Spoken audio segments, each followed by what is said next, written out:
તો જે રીતે અત્યારે જિલ્લા પ્રમુખ પર એટલે કે નિરંજન વસાવા પર બીજી વખત હુમલો થયો છે અને બુટલેગર દ્વારા એમના પર લગાતાર હુમલો કરવામાં આવી રહ્યો છે।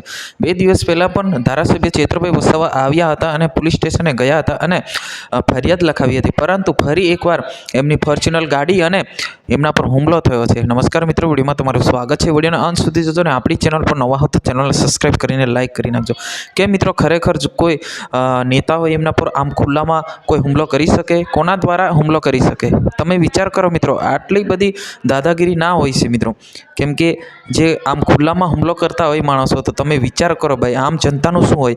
એક જિલ્લા પ્રમુખ પર આ રીતના હુમલો કરી રહ્યા છે, તો આમ જનતાને તો ઘરે જઈને એમને હુમલો કરી શકે છે। હા મિત્રો ખરેખર આ લોકો જે એમના પર કાયદેસરની કાર્યવાહી થવી જોઈએ। આ ઈકે ચેનલ કોઈ પણ પક્ષને કે કોઈ પણ પાર્ટીને સપોર્ટ નથી કરતો। અમારું કામ છે તમારા સુધી માહિતી પહોંચાડવાની, તમારા સુધી જાણકારી પહોંચાડવાની।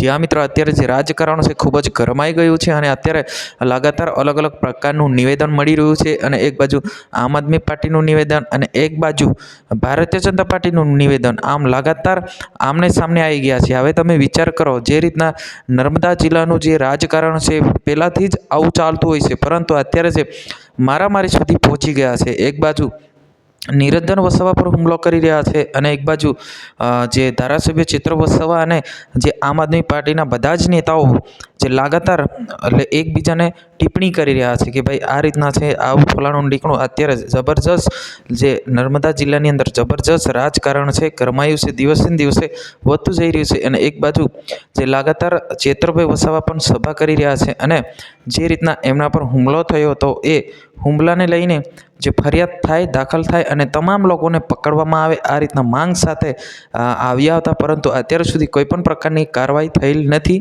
તો આ ઘટના વિશે તમારે શું કહેવું?